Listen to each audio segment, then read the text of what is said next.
57 আছে আর 3 আছে, আগে এটাকে ইন্টু করে দেবো। ইন্টু করে দাও, 3 7 21, 3 7 21, 2 5 15, 2 17, তাহলে হলো 171।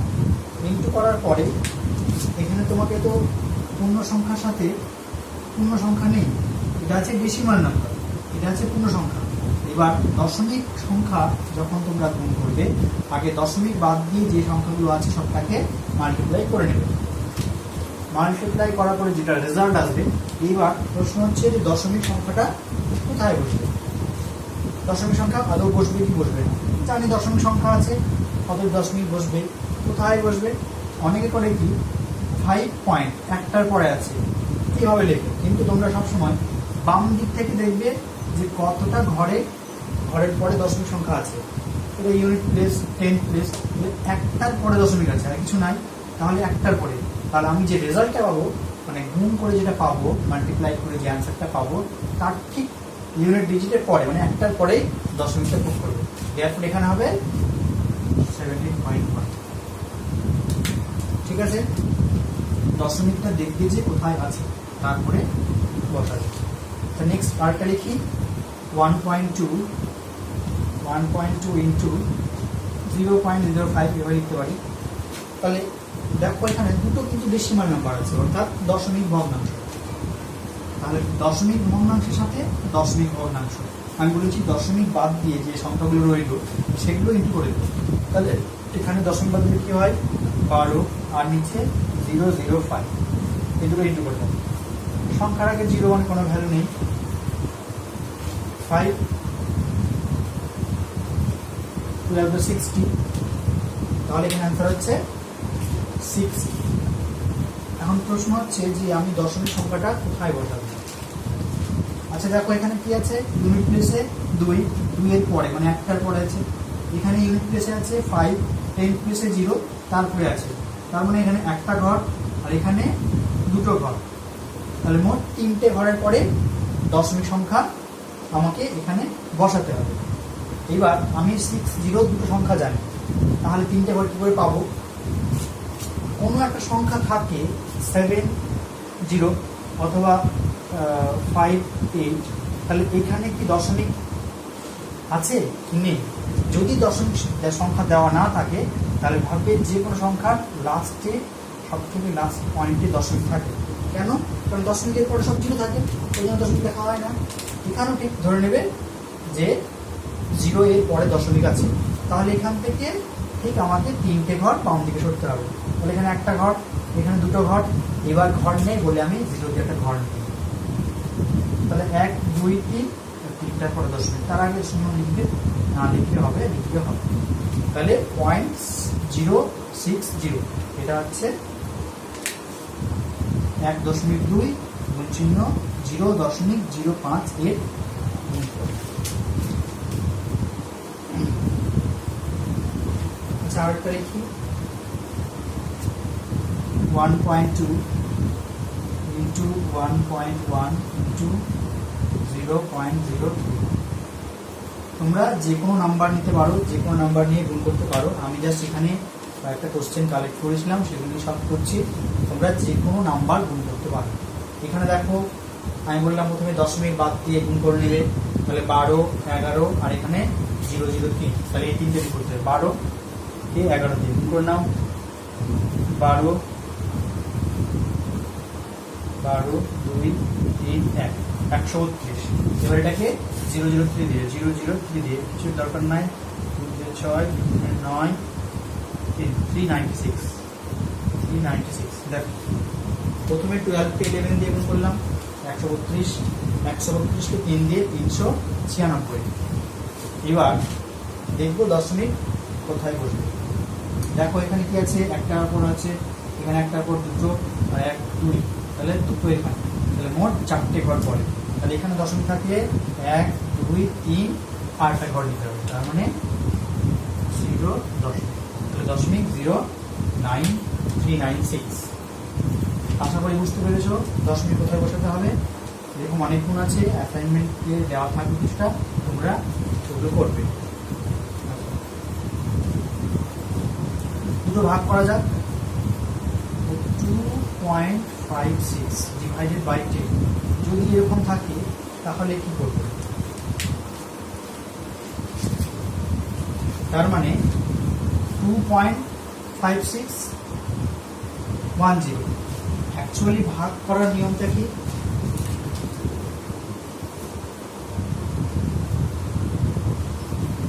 আর এখানে দেখো, এখানে যেহেতু 10 দিয়ে ডিভাইড আছে তাহলে আমরা ডিরেক্টলি করে দিতে পারবো। মনে রাখবে এটা 2.56/10 আছে। যে কোনো সংখ্যাকে যদি 10 দিয়ে ইনটু করা হয় তাহলে দশমিক এক ঘর ডান দিকে সরে যায়, আর যদি 10 দিয়ে ডিভাইড করা হয় তাহলে দশমিকের ঘর একদিকে একটা ঘর বাম দিকে সরে যাবে। ঠিক একইরকম ভাবে যদি 100 দিয়ে গুণ করা হয় তাহলে দুটো ঘর ডান দিকে সরবে, 100 দিয়ে ভাগ করা হয় তাহলে দুটো ঘর বাম দিকে সরবে। এখানে সিম্পলি সহজ দেওয়া আছে, 2.56 ডিভাইড করা মানে একটা ঘর বাম দিকে সরে যাবে। 0.256 ডিভাইড করে আনসার শুধু আনসার 0.256।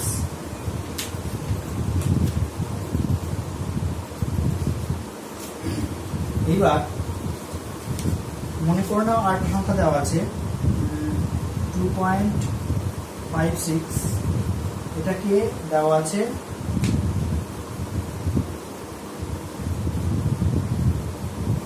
16। এটা আমি এরকম বলছি, তোমরা এটা মনে রাখো যে যদি ডিভাইড করার সময় এটা হচ্ছে ভাজ্য, এটা হচ্ছে ভাজক, যদি এইভাবে দেওয়া থাকে তাহলে কি করে করবে? প্রথমে কি করবে, যে ভাজকের ঘরে যে দশমিকটা আছে সেটাকে তুলতে হবে। কি করে? এটা মানে হচ্ছে 2.56/1.6। সবসময় ডিভাইজারটা যা আছে ডিভাইজারকে পয়েন্ট ফ্রি করতে হবে, তারপরে ডিভাইড করতে হবে। তার মানে ভাজকের ঘরে দশমিক আছে, এটাকে সরিয়ে নিতে হবে। কি করে সরাতে হবে? 2.56 এটাকে 1.6, এটাকে জাস্ট 10 দিয়ে ইন্টু করে দিতে হবে, ওটাও 10 দিয়ে ইন্টু, দেন এটা হয়ে যাবে 10 দিয়ে ইন্টু মানে 256 60। 10 দিয়ে ইন্টু দশমিক একটা করে ডান দিকে সরে যাবে, 10 দিয়ে ইন্টু দশমিক একটা করে ডান দিকে সরে যাবে, তার মানে 16.0 মানে পয়েন্ট থাকবে। এইবার 256/16। এবার ডিভাইড করবে, ডিভাইড করার পর বসাবে। ডিভাইড করলে কি হবে? ডিভাইড করা যায় 16কে 256 পয়েন্ট দিয়ে, 16 1 যা 16, 9 6 6 যা 19। এবার 16 1 যা 16 নেওয়ার পরে মাইনাস করেছি, একটা ঘর ক্রস করেছে মানে পয়েন্টটা চলে আসবে এখানে, তার মানে 1.6 এটা হচ্ছে আনসার, অর্থাৎ কোসেন্ট ভাগফল।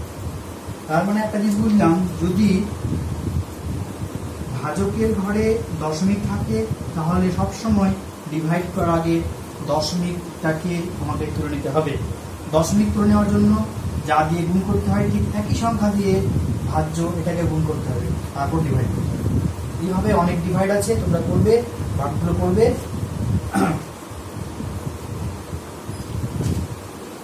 আর সেরকম কিছু নয়, বাকি যে অ্যাসাইনমেন্টগুলো দেওয়া হবে সেখান থেকে প্র্যাকটিস করবে। পরের একটা জিনিস মেট্রিক সিস্টেম, পরের চ্যাপ্টার আছে মেট্রিক সিস্টেম।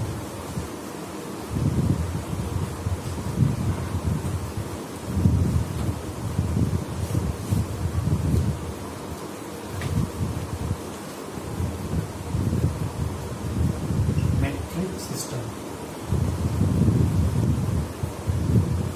দেখো, এই চ্যাপ্টারটা তেমন কিছু নয়, খুব ইজি। এবার এখানে মনে রাখবে, প্রথমে মনে রাখবে যে আমরা যে জিনিসগুলো ইউজ করি চারটা, যেমন kilogram, hectogram, decagram, gram, centigram,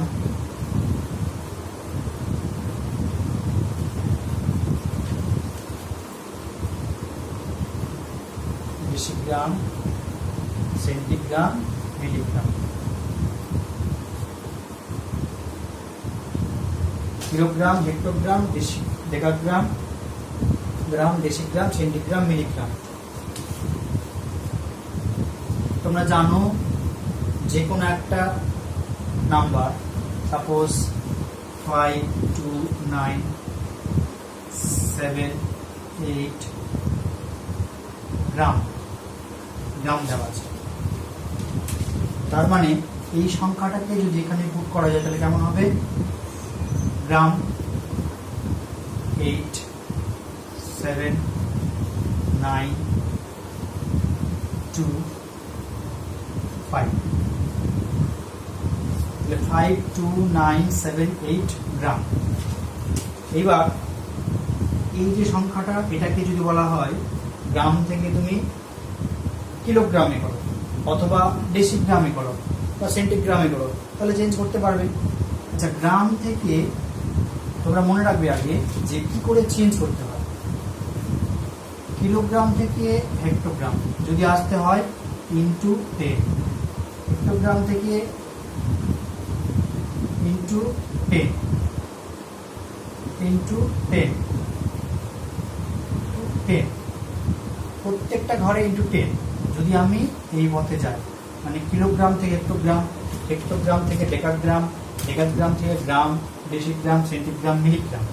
এইবার ঠিক যদি আমি ব্যাক ক্যালকুলেশন করি যে মিলিগ্রাম থেকে সেন্টিগ্রাম, তখন 10 দিয়ে ডিভাইড। ঠিক একই রকম প্রত্যেকটা ঘরে 10 দিয়ে ডিভাইড করতে হবে। এবার যদি আমি কোনো সংখ্যা জানি যে এরকম আছে, আমি বললাম একটু আগে যে কোনো সংখ্যা দেওয়া আছে কিছু নাই, মানে দশমিকটা সবসময় শেষে দেওয়া আছে।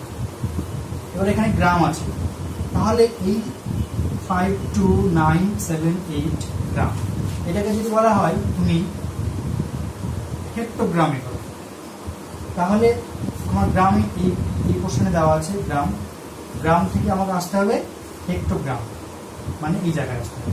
তার মানে দেখো দুটো ঘর, একটা ঘর, দুটো ঘর, তাহলে এখানে ইন্টু 10, এখানে ইন্টু 10, দুটো ইন্টু 10, তার মানে ইন্টু 100। যদি আমি গ্রাম থেকে হেক্টোগ্রামে আসি তাহলে ডিভাইড 100 হবে, আর যদি আমি হেক্টোগ্রাম থেকে গ্রামে যাই তাহলে ইন্টু 100 হবে। এবার তোমরা ইন্টু 100 অথবা ডিভাইড 100 জানো একবারে, যে যদি 100 দিয়ে ভাগ থাকে তাহলে দুটো সংখ্যা বাম দিকে সরে যাবে, তার মানে পয়েন্টটা 0.8, 0.7 এই যাবে। তার মানে এটা হবে 529.78 হেক্টোগ্রাম। ঠিক একই রকম ভাবে যদি আমি 52978 গ্রামটাকে আমি সেন্টিগ্রাম করবো, সাপোজ এই ঘরে করবো, তাহলে 52978 এটা গ্রামে রয়েছে। এবার গ্রাম থেকে করতে হবে সেন্টিগ্রাম, তার মানে 10, 10 আবার ইন্টু 100, দুটো ঘর মানে 100, 100 ইন্টু মানে দুটো ঘর ডান দিকে, তার মানে এখানে 100 ইন্টু, তার মানে জাস্ট খালি আমাকে যে পয়েন্ট এখানে ছিল, তার মানে আমাকে পয়েন্টটাকে 2 ঘর ডান দিকে সরাতে হবে, মানে এরকম সাপোজ ছিল অনেকটা। এবার 100 দিয়ে ইন্টু মানে পয়েন্টটাকে 2 ঘর ডান দিকে, মানে এই পয়েন্টটা উঠে চলে আসবে এখানে, তার মানে এটা নেই কিছু, ওই পয়েন্টে করে জোর লিখলে হবে, না লিখলে হবে, তার মানে এটা সেন্টিগ্রাম।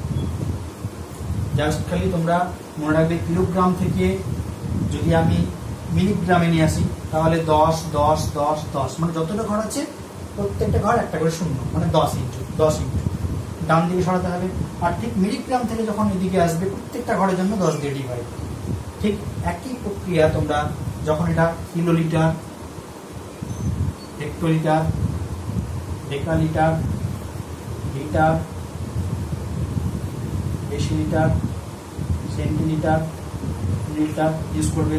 লিটারের ক্ষেত্রেও একই হবে, গ্রামের ক্ষেত্রেও একই হবে, প্রত্যেকটা ক্ষেত্রে একই রকম, জাস্ট করে চেঞ্জ করবে। তাহলে বইয়ে যে কোশ্চেনগুলো দেওয়া আছে তোমরা চেঞ্জ করে নিজেরা চেক করবে ঠিক হচ্ছে কিনা। আশা করি খুব সহজ জিনিস করতে পারবে।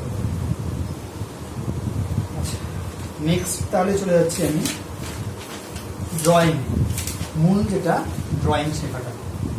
ড্রয়িংটা কি করবে তোমরা সবাই আশা করি জ্যামিতি বক্স নিয়ে বসবে, আর না হলে পরে দেখে এটা ট্রাই করবে। যেগুলো ড্রয়িং করাচ্ছি একটু ভালো করে দেখো, আশা করি তোমরা করতে পারবে ঘরে বসে বসে।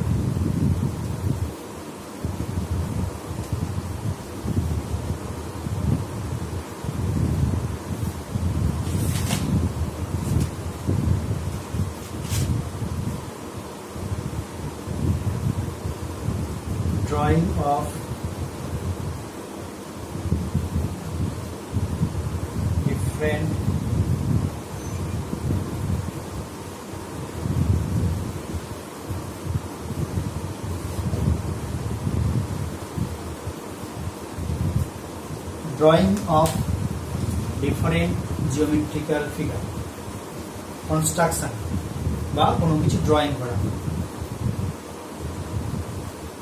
আচ্ছা দেখো, অনেকগুলো জিনিস ড্র করতে হবে, লাইন আছে, লাইন সেগমেন্ট আছে, তো কিছু কিছু জিনিস তোমরা জাস্ট এমনি স্কেল, পেন্সিল, কম্পাসের সাথে দিলি, তোমার একটা লাইন ড্র করতে বলে তাহলে স্কেল বসিয়ে তুমি ড্র করতে পারবে, ওকে।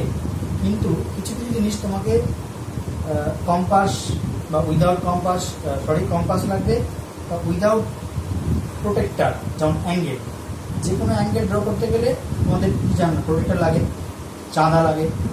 কিন্তু অনেক সময় পরীক্ষায় কোশ্চেন থাকবে চাঁদা ছাড়া তুমি অ্যাঙ্গেল ড্র করো, অথবা একটা অ্যাঙ্গেল দেওয়া আছে সেই অ্যাঙ্গেলের সেম অ্যাঙ্গেল ড্র করো, যে কোনো একটা কোণ দেওয়া আছে সেই কোণে সমান করে এক অন্য একটা কোণ অঙ্কন করো।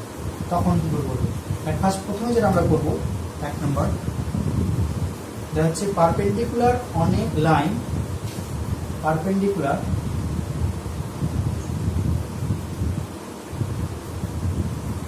on a line at any point,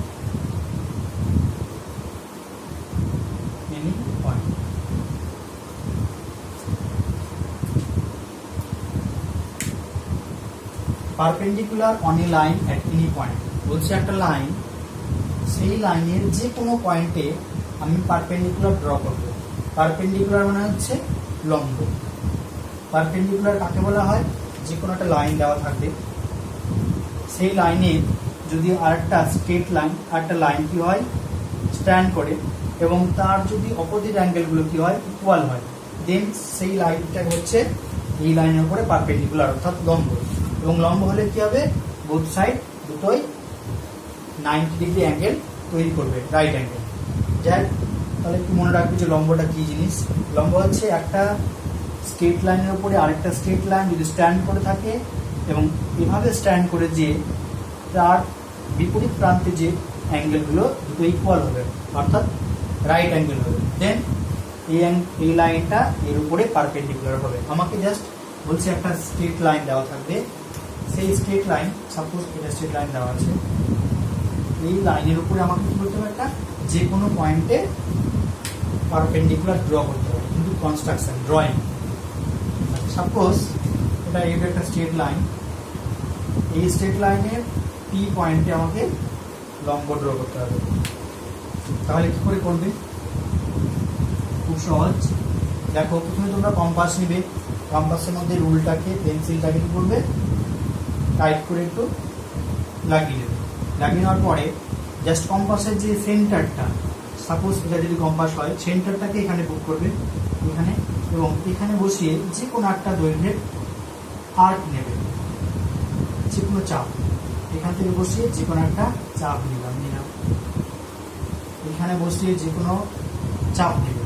ঠিক একই চাপের দৈর্ঘ্যটা চেঞ্জ না করে এখান থেকে কাট করবে, কাট করার পর ঠিক আবার এখানে কাট করবে, কাট করার পরে আবার একই জায়গায় কাট করবে, দেন এই পয়েন্টটা জয়েন করবে। দেখো, বুঝতে পেরে চলে, এই বি একটা স্ট্রেট লাইন নিবে, এই স্ট্রেট লাইনের উপরে যে কোনো একটা পয়েন্ট পেয়ে নিলাম। এবার একই পয়েন্টে যে কম্পাস আছে, কম্পাস সে সাহায্যে একটা আর্ক ড্র করবে, চাপ, সেই চাপটা কি হবে, ইকুয়াল লেন্থ থাকবে। তারপরে এখান থেকে নিয়ে কাটবে, এখানে কাটবে, এখানে কাটবে, এখানে কাটবে, কাটার পরে যে পয়েন্টে কাট করলো, সাপোজ সেটা সি বা আর, সেই আর এর সাথে পি পয়েন্টটা স্কেলের সাহায্যে জয়েন করবে। তাহলে দেখা যাচ্ছে এখানে এই একটা স্ট্রেট লাইন ছিল, তো এটাকে আমরা বড় করছি না, আরপি লিখছি। তাহলে আরপিটা এবি স্ট্রেট লাইনের উপর একটা লম্ব। তোমরা এটা ড্রয়িং করার পরে প্রোটেক্টরের সাহায্যে মেজারমেন্ট করে দেখবে যে বোথ 90 ডিগ্রি এবং এটাও 90 ডিগ্রি হয়েছে কিনা। যদি হয়ে থাকে তাহলে ইট ইজ কারেক্ট। আচ্ছা, তাহলে এখানে কি হলো, আরপি বা পিআর, আরপি পিআর লম্ব to AB straight line, AB straight line. Straight line থাকলে অবশ্যই অ্যারো চিহ্ন দেবে, স্ট্রেট লাইন। আর এটা হচ্ছে আরপি, আরপি আমি জাস্ট এখানে স্ট্রেট লাইন ধরছি না, এটাকে আমি যে কোনো একটা রেখা নিচ্ছি। তাহলে এখানে আরপি লম্ব হচ্ছে এবি। তাহলে বুঝতে পেরেছ, perpendicular on a line at any point, যে কোনো স্ট্রেট লাইনের যে কোনো পয়েন্টে এইভাবে লম্ব অঙ্কন করতে হয়। নেক্সট, আচ্ছা, এটা হচ্ছে মেথড 1।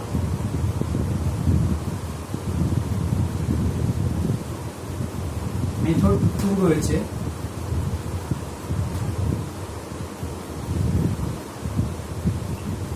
মেথড 1, মেথড 2 রয়েছে। যে কোনো একটা স্ট্রেট লাইন নেবে, স্ট্রেট লাইন এবি। সাপোজ এই স্ট্রেট লাইনের পি পয়েন্টে ড্রয়িং করতে হবে। তাহলে আগের মতো একই চাপ নেবে, চাপ নেওয়া হলো। চাপ নিয়ে এবার জাস্ট এর থেকে একটু বড় চাপ নেবে। বড় চাপ নিয়ে এর অর্ধেকের বেশি, তার থেকে একটু বেশি নিলে আরো ভালো হয়, বা সমান দৈর্ঘ্যে নিলে হয়। এই যে ব্যাসটা হলো এর সমান করে নিয়ে, বা একটু বড় হলে অসুবিধা নেই, নিয়ে উপরে কাট দেবে, এখান থেকে এখানে কাটবে। কাটার পরে এই পয়েন্টটা এই পয়েন্টে জয়েন করবে, তাহলে এটাও কিন্তু পারপেন্ডিকুলার। এখানেও আরপি, তাহলে আরপি পারপেন্ডিকুলার টু এবি।